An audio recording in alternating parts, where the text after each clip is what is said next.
Voilà, bonjour les amis. Avançons encore une petite étape sur notre évangile de Marc. Continuons bien entendu au chapitre 3. Cette fois-ci, nous allons passer au verset 13 à 19. Il monte dans la montagne et il appelle ceux qu'il voulait. Ils vinrent à lui et il en établit 12 pour être avec lui et pour les envoyer prêcher avec pouvoir de chasser les démons. Il établit les 12, Pierre, c'est le surnom qu'il a donné à Simon, Jacques le fils de Zébédée et Jean le frère de Jacques, et il leur donna le nom de Boanerges, c'est-à-dire fils du tonnerre. André, Philippe, Barthélemy, Matthieu, Thomas, Jacques le fils d'Alphée, Thaddée et Simon le Zélote, et puis Judas Iscariote, celui-là même qui le livra. Bien, vous voyez, c'est un tout petit passage aujourd'hui, qui est repris dans les trois évangiles synoptiques. Alors seul Luc va prononcer le mot d'apôtre, c'est-à-dire vraiment le messager du salut, en fait. Les autres ne prononceront pas cette phrase-là. Voilà, Marc, ici, il insiste bien sur le fait que les apôtres vont devoir être avec lui, ils vont devoir accompagner de près Jésus.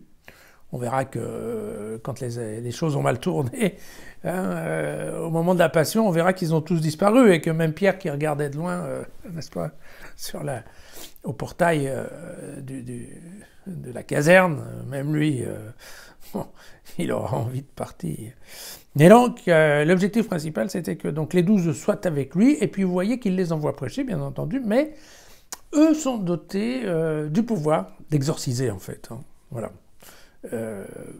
Ce qui est une particularité, voilà. Alors, sur le détail des personnalités, je dois vous dire que c'est un peu compliqué, puisque, évidemment, à l'époque, les noms, c'est compliqué. Donc, Simon devient Pierre, Barthélemy, on sait que ça sera peut-être Nathanaël, Lévi, normalement, ça sera Matthieu. Vous savez que Thaddée, ce sera, alors, chez Matthieu, il s'appellera Lébé, en fait, et chez Luc, il s'appellera Jude, vous voyez, comme quoi. Et puis, alors, l'autre Simon, alors, celui-là, il sera nommé le Zélote, sans qu'on ait d'ailleurs la moindre idée de savoir s'il faisait partie de la milice militaire qu'étaient les Zélotes, qui était en fait une milice qui voulait combattre à tout prix pour restaurer en fait la puissance des Juifs, la puissance militaire des Juifs sur Israël. Voilà. Et puis bon, le dernier, la Judas Iscariote, celui-là on le connaît. Voilà. Et donc, vous voyez, dans ce petit passage, on s'aperçoit que quand même, en termes de croissance de la communauté, vous voyez qu'on est des 4 piliers de l'Église que nous avions hier, et bien voilà, nous en sommes déjà à 12.